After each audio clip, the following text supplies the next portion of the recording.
நீங்கள் கனடாவில் full time ஜாப்போ அப்படி இல்லைன்னு சொன்னால் ஆல்ரெடி செஞ்சுட்டு இருக்கிற ஜாப்போட சேர்த்து எக்ஸ்ட்ராவாக அடிஷனல் மணி ஏர்ன் பண்ணணும்னு சொல்லி ஏதாவது ஒரு விஷயம் ஒன்று தேடிட்டு இருப்பீங்கன்னு சொன்னால் அந்த வீடியோ ஃபுல்லாக பாருங்கள். 3 பெஸ்ட்டான ஜிக் ஒர்க்குகளை பற்றி தான் சொல்ல போகிறேன். இதில் ஹைலைட் என்னன்னு சொன்னால், இந்த ஜிக் ஒர்க்குகளை நீங்கள் செஞ்சீங்கன்னு சொன்னால் Ontario government minimum wage guaranteed பண்ணிட்டாங்க. இட் மீன் அதாவது நீங்கள் இந்த ஜிக் ஒர்க்கில் செய்கிற ஒவ்வொரு அவருக்கும் மினிமம் இந்த ஜிக் ஒர்க் பிளாட்ஃபார்ம்கள் ஒன்டாரியோட மினிமம் வேஜான $17.2 நினைக்கிறேன், அதை அவங்க பே பண்ணி ஆகணும். இட் மீன்ஸ் இந்த ஜிக் ஒர்க்கை நீங்கள் ஒரு நாளைக்கு ஒரு 4-5 ஹவர்னு சொல்லி செஞ்சாலே மினிமம் $100 இருந்து மேக்ஸிமம் $200 வரைக்கும் நீங்கள் ஏர்ன் பண்ணலாம் டெய்லி. அது மட்டும் இல்லாமல் இந்த ஒர்க்குகளை செய்கிறதுக்கு உங்களோட கார் இருக்கணும்னு சொல்லி எந்த அவசியமும் இல்லை. ஆனால் கார் இருந்தால் நல்லா நீங்கள் இன்டர்வியூ ஃபேஸ் பண்ணணும்னு சொல்லி எந்த அவசியமும் இல்லை. நீங்கள் நினச்ச டைமுக்கு இதை ஸ்டார்ட் பண்ணி நினச்ச உங்களோட ஓன் கன்வீனியன்ஸில் இதை செஞ்சு கொள்ளலாம். அதோட மினிமம் 8 ஹவர் ஒரு இடத்தை இருக்கணும். அப்படி இல்லைன்னு சொன்னால்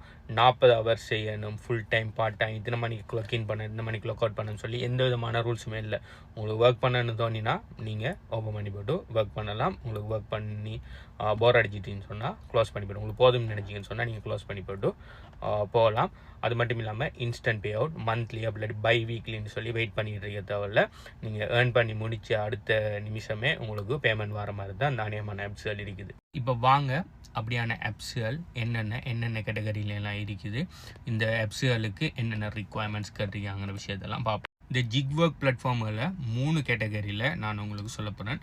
முதலாவது பார்த்தீங்கன்னு சொன்னால் பேக்கேஜ் டெலிவரி. இது என்னன்னு சொன்னால், ஆக்கள் என்ன பண்ணுவாங்கன்னு சொன்னால் பேக்கேஜில் ஆர்டர் பண்ணுவாங்க. உதாரணது அமேசானில் பேக்கேஜ் ஆர்டர் பண்ணுவாங்க, இல்லாட்டி ப்ரைவேட் கம்பெனிஸில் பேக்கேஜ் ஆர்டர் பண்ணுவாங்க, இல்லாட்டி வால்மார்ட்டில் பேக்கேஜ் ஆர்டர் பண்ணுவாங்க. இப்படி நிறைய இருக்கிற ஃபிசிக்கல் ப்ராடக்ட்ஸ்களை ஆர்டர் பண்ணுவாங்க நிறைய பேர். அந்த பேக்கேஜை டெலிவர் பண்ணுறதுக்கு அந்த பர்டிகுலர் கம்பெனிஸ் பார்த்தீங்கன்னு சொன்னால், உதாரணத்துக்கு அமேசான் பார்த்தீங்கன்னு சொன்னால் அவங்களோட பேக்கேஜ் டெலிவரியை அவுட் சோர்ஸ் பண்ணியிருப்பாங்க. அதில் நீங்கள் ஒரு ஜிக் ஒர்க்காக நீங்கள் இண்டிபெண்ட் ஒரு கான்ட்ராக்டர் மாதிரி உள்ளுக்கு போய் அந்த பேக்கேஜெல்லாம் நீங்கள் அந்த உரிய கஸ்டமர்ஸுக்கு கொண்டு போய் சேர்க்கறது மூலம் மணி ஏர்ன் பண்ணுறது. இதுக்குரிய பிளாட்ஃபார்ம் என்னென்னு சொல்லி அடுத்ததாக வரேன். அது ரெண்டாவது பார்த்தீங்கன்னு சொன்னால் ரைட் ஷேர். இது ரைட் ஷேர்னு என்னென்னு சொன்னால், யாருன்னா ஒரு ஆள் ஒரு இடத்துலேருந்து இன்னொரு இடத்த தனியாக அவங்க போகிறேன்னு சொன்னாலும் சரி, அப்படி இல்லைன்னு சொன்னால் அவங்களோட ஃபேமிலியோ அப்படி இல்லாட்டி அவங்களோட சில்ட்ரனையோ ஒரு இடத்தை அனுப்புறதுக்கு, அதாவது மனிதர்களை அனுப்புறதுக்கு அவங்களோட ஓன் வாகனத்தை பாவிக்காமல் அப்படி இல்லாட்டி அவங்களோட ஓன் வாகனம் இல்லாமல் இருக்கும் அவங்க என்ன செய்வாங்க, ஒரு இடத்த இன்னொருத்த கமிட் பண்ணுறதுக்கு அவங்க ரைட் ஷேரில் யூஸ் பண்ணுவாங்க. நீங்கள் ஒரு ரைட் ஷேர் பிளாட்ஃபார்மில் நீங்கள் ஜாயின் பண்ணிப்பீங்கன்னு சொன்னால் அதுக்கு கரெக்டாக உங்களுக்கு கார் இருக்கணும். காரோ எஸ்யூவியோ இல்லாட்டி ஏதோ ஒரு சம்திங், அதாவது வாகனம் ஒன்று இருக்கணும்.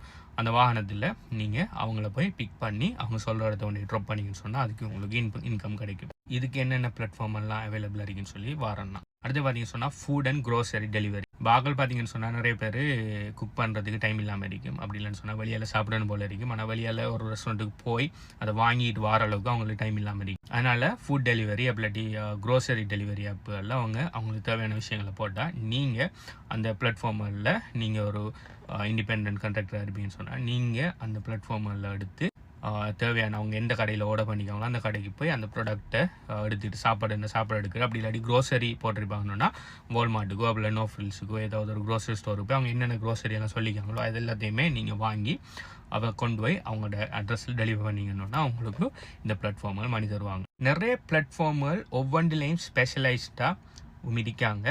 அதே மாதிரி சில பிளாட்ஃபார்ம் பார்த்தீங்கன்னு சொன்னால் ஒரே பிளாட்ஃபார்மில் இந்த 3 ஒர்க்கையுமே நீங்கள் செஞ்சு கொள்ளலாம். உதாரணத்துக்கு ஊபர் எடுத்துட்டீங்கன்னு சொன்னால் ஊபரில் பேக்கேஜ் டெலிவரியும் இருக்குது, ரைட் ஷேரும் இருக்குது, அடுத்தது ஃபுட் டெலிவரியும் இருக்குது. நீங்கள் ஊபரில் ஜாயின் பண்ணிங்கன்னு சொன்னால் இந்த 3ஐயுமே நீங்கள் செஞ்சு கொள்ளலாம். It depends on your qualification. இப்போ உங்களை வாகனம் இல்லைன்னு சொன்னால் உங்களால் பேக்கேஜ் டெலிவரியும் பண்ண முடியாது, ரைட் ஷேரும் பண்ண முடியாது. ஆனால் ஃபுட் டெலிவரி பண்ணலாம். நீங்கள் வாக்கிங்கில் போய் ஃபுட் டெலிவரி பண்ணலாம். அப்படி இல்லை உங்கள்கிட்ட ஒரு நார்மலான ஒரு பழைய மாடல் கார் ஒன்று இருக்குது, ஒரு $3000, $4000, $5000 பெரு மாதிரியான ஒரு கார் ஒன்று இருக்குன்னு சொன்னால் நீங்கள் பேக்கேஜ் டெலிவரியும் பண்ணலாம் ஊபரில்.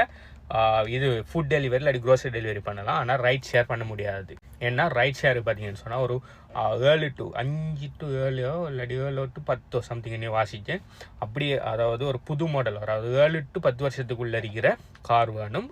நீங்கள் இருக்கிற ஏரியாவை பொறுத்தும் அந்த கார் இருக்கணும். ப்ளஸ் உங்களோட காருக்கு 2 கதவு இருக்கப்படா 4 கதவு இருக்கணும். அதாவது பின் சீட்டுக்கு ஆக்கள் ஏறுறதுக்கு முன் கதவை திறந்து சீட்டை பணிச்சு போட்டு வர மாதிரி கூட பின்னுக்கு கதவு இருக்கணும் அப்படின்னு சொல்லி சர்டன் ரூல்ஸ் இருக்குது. ஓகே, ஒவ்வொரு ப்ரொவின்ஸை பொறுத்து அப்படியான கார்ஸ் நீங்கள் வச்சுருப்பீங்கன்னு சொன்னால், அதாவது ரைட் ஷேருக்கு குவாலிஃபையான கார் வச்சுருப்பீங்கன்னு சொன்னால் நீங்கள் ரைட் ஷேரும் பண்ணலாம், பேக்கேஜ் டெலிவரியும் பண்ணலாம், ஃபுட் டெலிவரியும் பண்ணலாம். அண்ட் நிறைய ஃப்ரெண்ட்ஸ் பார்த்தீங்கன்னு சொன்னால் ரைட் ஷேரும் பண்ணுறாங்க. சில ஆட்கள் பார்த்தீங்கன்னு சொன்னால் ஃபுட் டெலிவரி இல்லை க்ரோசரி டெலிவரி, பேக்கேஜ் டெலிவரி எல்லாம் பண்ணிகிட்டு இருக்காங்க. 2025 ஜூலை வரைக்கும் இந்த மினிமம் வேஜ் கேரண்டீடுங்கிற ரூல் பார்த்தீங்கன்னு சொன்னால் இல்லை. ஸோ அதுக்கு முதல்லலாம் பார்த்தீங்கன்னு சொன்னால் சப்ளை அண்ட் டிமாண்டை பொறுத்து இருக்கு. இப்போ நிறைய பேர் ஆர்டர் போடுறாங்க, கொஞ்சம் இது மாதிரி ரைடர்ஸ் தான் அவைலபிள், ரைடர்ஸோ டிரைவர்ஸோ வடவை தான் அவைலபிளாக இருக்காங்க. அதாவது ஆர்டரை விட அதை கொண்டு போய் சேர்க்குறாங்க குறைய இருக்காங்கன்னு சொன்னால் அந்த ஆர்டருக்கு அமௌண்ட் கூட இருக்கும். ஆனால் குறைய ஆர்டர்ஸ் எல்லாம் வருது, நிறைய ஃபுட் டெலிவரி ஆக்களோ அப்படி ரைட் ஷேர் ஆக்களோ பேக்கேஜ் டெலிவரி ஆக்களோ கூட இருக்காங்கன்னு சொன்னால் இதோட அமௌண்ட் குறைய இருக்கும். எல்லாமே சப்ளை அண்ட் டிமாண்டை வச்சு தான் இந்த பிளாட்ஃபார்ம்கள் இவ்வளோ காலம் செஞ்சுட்டு இருந்தாங்க. ஸோ அதனால் பார்த்தீங்கன்னு சொன்னால் நீங்கள் அவருக்கு இது எல்லாம் மெனக்கடக்குள்ள சில நேரம் $10 earn பண்ணுவீங்க அவருக்கு, சில நேரம் $15 earn பண்ணுவீங்க, சில நேரம் நல்ல பீக் டைம் நல்ல ரஷ் ஹவரில் பார்த்தீங்கன்னு சொன்னால் மோர் தென் $25-30 கூட அவள் ஏர்ன் பண்ணுவாங்க. ஆனால் இந்த ஒன்டாரியோட மினிமம் வேஜ் ரூல் ஜிக் ஒர்க்குகளுக்கு கொண்டு வந்த பிறகு, அதாவது 2025 ஜூலை 1 கொண்டு வந்தாங்கன்னு நினைக்கிறேன். அப்படி கொண்டு வந்ததுக்கு பிறகு பார்த்தீங்கன்னு சொன்னால் நீங்கள் ஆக்டிவாக இருக்கிற டைம், அதாவது நீங்கள் ஆன்லைனில் இருக்கிற டைம் இல்லை, ஆக்டிவாக இருக்கிற டைம்னா இப்போ பேக்கேஜ் டெலிவரினா நீங்கள் பேக்கேஜை ஒரு ஆர்டர் ஒன்று வருது, அதை அக்செப்ட் பண்ணி அதை கொண்டு பேக்கேஜை எடுத்து கொண்டு டெலிவரி பண்ணி முடிக்கிற டைம் ஆக்டிவ் டைம். ரைட் ஷேரில் ஒரு ஆர்டர் ஒன்று வருது, அதை அதாவது அதை அக்செப்ட் பண்ணி அதை அவங்கள போய் அந்த கஸ்டமரை பிக் பண்ணி எடுத்துக்கொண்டு அவங்கள ட்ராப் பண்ணி நீங்கள் கம்ப்ளீட் கொடுக்குறது ஆக்டிவ் டைம். அடுத்த ஃபுட் டெலிவரியோ க்ரோசரி டெலிவரிலையோ ஒரு ஆர்டர் ஒன்று வருது, அதை ஸ்டார்ட் பண்ணி போய் ஃபுட்டை பிக் பண்ணி அப்படி க்ரோசரியை பிக் பண்ணி அவங்கள்ட்ட போய் டெலிவரி பண்ணி கம்ப்ளீட் கொடுக்குற வரையும் ஆக்டிவ் டைம்.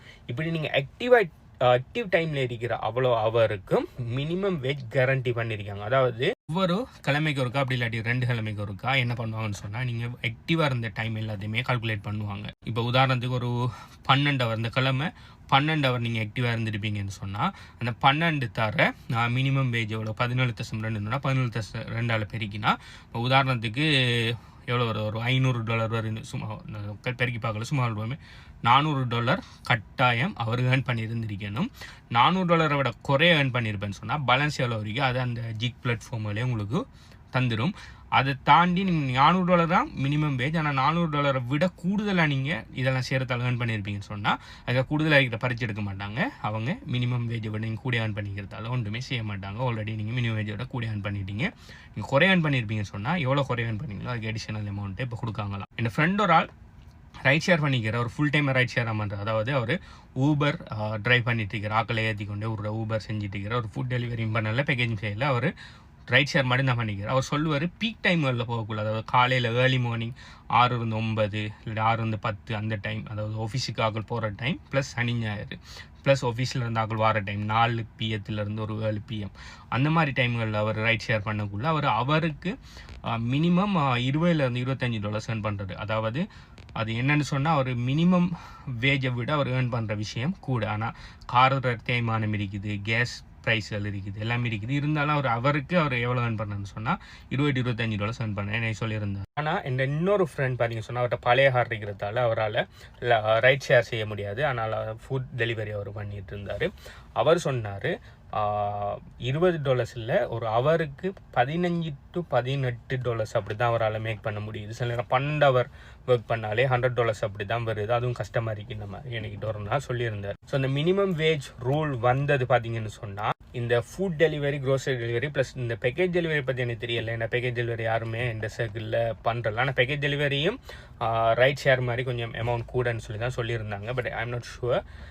இந்த மினிமம் வேஜ் ரூல் பார்த்தீங்கன்னு சொன்னால் இந்த ஃபுட் டெலிவரி ஆக்களுக்கு ஒரு பெஸ்ட்டான ரூலாக அமைஞ்சிருக்கு. ஏன்னா அவங்க இவ்வளோ காலமும் மினிமம் வேஜ் விட ஏர்ன் பண்ணாமல் தான் கஷ்டப்பட்டு இருந்தாங்க. ஆனால் இப்போ மினிமம் வேஜ் ஈஸியாக ஏர்ன் பண்ணக்கூடியதாக இருக்கும். அந்த minimum wage rule right share ஆக்களுக்கு எந்த பிரயோசனமும் இல்லை. அதாவது அவங்களுக்கு நட்டம் இல்லை, அவங்க ஆல்ரெடி ஏர்ன் பண்ணுறாங்க மினிமம் வேஜோட கூட தான். அதனால் எக்ஸ்ட்ரா அவங்களுக்கு எந்த மணியும் இல்லை. ஆனால் ஃபுட் டெலிவரி ஆக்களுக்கு நிறைய எக்ஸ்ட்ரா இன்கம் கிடைக்குதான். ஸோ நீங்கள் ஃபுல் டைம் ஜாப் வந்து தேடிட்டு இருப்பீங்க. அப்படி இல்லைன்னு சொன்னால் ஆல்ரெடி செஞ்ச ஜாபோட பார்ட் டைம் வந்து பண்ணணும். உங்களோட கார் இல்லைன்னு சொன்னால் நீங்கள் ஃபுட் டெலிவரி ஆப்ஸில் ட்ரை பண்ணலாம். அப்படி உங்களோட கார் இருக்குன்னு சொன்னால் நல்ல கார் இருக்குன்னு சொன்னால் நீங்கள் இந்த 3ஐயுமே நீங்கள் ட்ரை பண்ணலாம். ஊபர் என்னை பொறுத்த வரைக்கும் பெஸ்ட்டான விஷயம் உண்டு. அதை தாண்டி ஃபுட் டெலிவரிக்கு இந்த இருக்கிற வேறு பிளாட்ஃபார்மில் இருக்குது, பேக்கேஜ் டெலிவரிக்கு இந்த வேறு பிளாட்ஃபார்மில் இருக்குது. அதே மாதிரி ரைட் ஷேருக்கு ஃபேமஸாக இருக்கிறது ஊபர் லிஃப்ட், அதோட ஹொப்புன்னு சொல்லி இன்னொரு விஷயமும் இருக்குது. இதை பற்றி நீங்கள் என்ன நினைங்க, இதை மாதிரி சைட் ஹஸ்ஸில் நீங்கள் செய்வீங்களா இல்லையாங்கிறதுக்கு கீழே கமெண்ட் பண்ணுங்கள். ப்ளஸ் இதில் ஏதாவது ஒரு பிளாட்ஃபார்மில் நீங்கள் ஜாயின் பண்ணுறதுக்கு போனஸ் லிங்க் வேணும்னு சொன்னால் என்னை கண்டெக்ட் பண்ணுங்கள். போனஸ் லிங்க்குகளை நான் தரேன். பை.